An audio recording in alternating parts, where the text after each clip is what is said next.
கம கம்முன்னு பூண்டு ஃப்ளேவரோட வேர்க்கடலை டேஸ்ட்டில் ஒரு சூப்பரான லஞ்ச் பாக்ஸ் ரெசிபி வெண்டைக்காய் சாதம் எப்படி செய்யறதுன்னு பார்த்துடலாமா? அதுக்கு ஒரு பாத்திரத்தை அடுப்பில் வச்சுட்டு சூடானதும் 1 ஸ்பூன் எண்ணெய் சூடானதும் ஏற்கனவே கட் பண்ணி வச்ச 1/4 கிலோ வெண்டைக்காயை சேர்த்துக்கலாம். வெண்டைக்காயிலேருந்து வளவளப்பு தன்மை போகிற அளவுக்கு நல்லா வதக்கி தனியாக எடுத்து வச்சுக்கலாம். இது இருக்கட்டும்.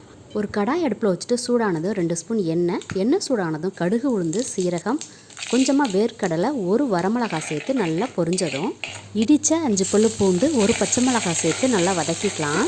1 பெரிய வெங்காயம், 1 தக்காளி, இது ரெண்டையுமே கட் பண்ணி சேர்த்துட்டு நல்லா வதக்கும் போது இதுக்கு தேவையான அளவு மசாலா சேர்த்துக்கலாம். 1/4 டீஸ்பூன் மஞ்சள் தூள், 1/2 டீஸ்பூன் மிளகாத்தூள், 1/2 டீஸ்பூன் மல்லித்தூள், தேவையான அளவு உப்பு, இது எல்லாத்தையும் சேர்த்து மசாலாவோட பச்சை வாசனை போகிற அளவுக்கு வதக்கிட்டு ஏற்கனவே வளவளப்பு இல்லாமல் வதக்கி வச்ச வெண்டைக்காயும் சேர்த்துக்கலாம். வெண்டைக்காயை சேர்த்துட்டு 1 நிமிஷம் நல்லா கலந்து கொடுத்துட்டு ஃப்ரெஷ்ஷான கருவேப்பிலை, கொத்தமல்லி, ஏற்கனவே வடித்து வச்ச சாதத்தையும் சேர்த்துட்டு 2 நிமிஷம் அடுப்பில் வச்சு கலந்து கொடுத்து எடுத்தோன்னா ஹெல்த்தியான லஞ்ச் பாக்ஸ் ரெசிபி வெண்டைக்காய் சாதம் ரெடி ஆயிடும். ட்ரை பண்ணி பாருங்கள்.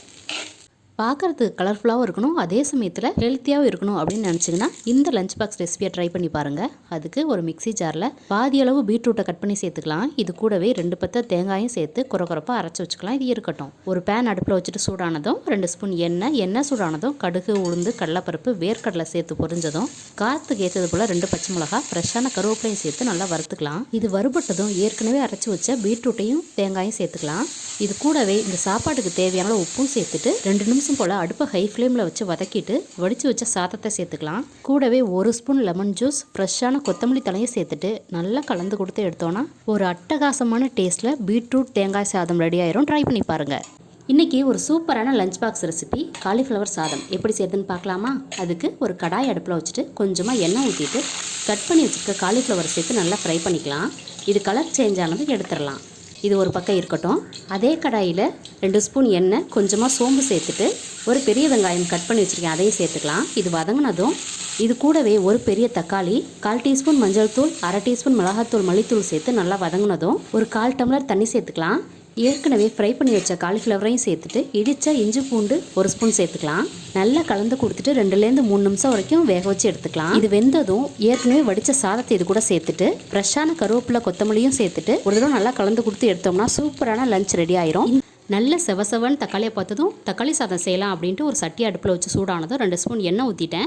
எண்ணெய் சூடானதும் 2 துண்டு பட்டை, 2 கிராம்பு சேர்த்து பொரிஞ்சதும் 1/4 டீஸ்பூன் சோம்பு சேர்த்து அதுவும் நல்லா பொரிஞ்சதும் ஒரு பெரிய வெங்காயம் ஸ்லைஸாக கட் பண்ணி வச்சுருக்கேன், அதையும் சேர்த்து நல்லா வதக்கிக்கிட்டேன். கண்ணாடி பதம் வர அளவுக்கு நல்லா வதங்கினதும் 1 ஸ்பூன் இஞ்சி பூண்டு பேஸ்ட்டு சேர்த்துட்டு ஒரு கைப்பிடி அளவு ஃப்ரெஷ்ஷான பச்சை பட்டாணி இருந்துச்சு, அதையும் சேர்த்துட்டு நல்லா வதக்கிட்டேன்.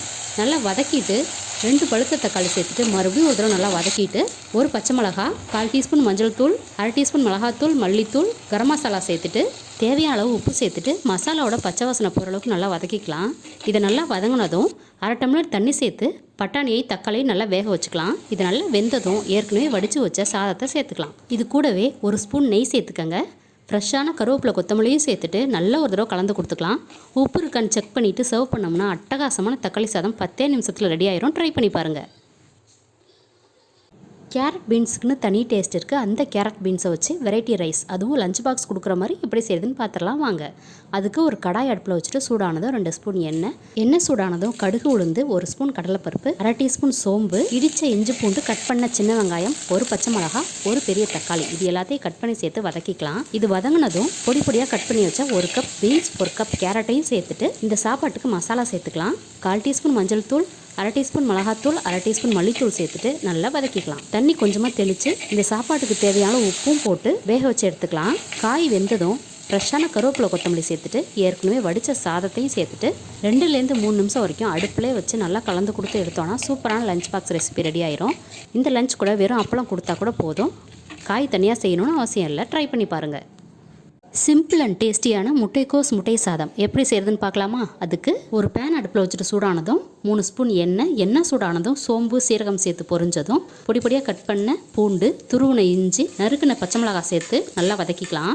இது வதங்கினதும் ஒரு பெரிய வெங்காயம் கட் பண்ணி வச்சுருக்கேன், அதையும் சேர்த்து வதக்கிக்கலாம். வெங்காயம் நல்லா வதங்கினதும் 1 கப் முட்டைக்கோஸ் கட் பண்ணி வச்சுருக்கேன், அதையும் சேர்த்துக்கலாம். தேவையான உப்பு சேர்த்து அடுப்பை ஹை ஃப்ளேமில் வச்சு நல்லா வதக்கிக்கலாம். இது வதங்கும் போதே 2 முட்டையை ஒரு பவுலில் உடச்சி ஊற்றி கொஞ்சமாக உப்பு சேர்த்து நல்லா பீட் பண்ணிக்கலாம். பீட் பண்ண இந்த முட்டையை முட்டைக்கோஸ் கூட சேர்த்துக்கலாம். முட்டை பாதி அளவு வதங்கினதும் முட்டைக்கோஸரை சேர்த்து ஹை ஃப்ளேமில் வச்சு நல்லா வதக்கிட்டு ஏற்கனவே வடித்து ஆற வச்ச சாதத்தை சேர்த்துக்கலாம். இது கூடவே 1 ஸ்பூன் மிளகாத்தூள், 1/4 டீஸ்பூன் மஞ்சள் தூள், ஃப்ரெஷ்ஷான கருவேப்பிலை கொத்தமல்லியும் சேர்த்து ஹை ஃப்ளேமில் வச்சு ஒரு 10 நிமிஷம் நல்லா வதக்கி எடுத்தோன்னா அட்டகாசமான முட்டைக்கோஸ் முட்டை சாதம் ரெடி. ட்ரை பண்ணி பாருங்கள்.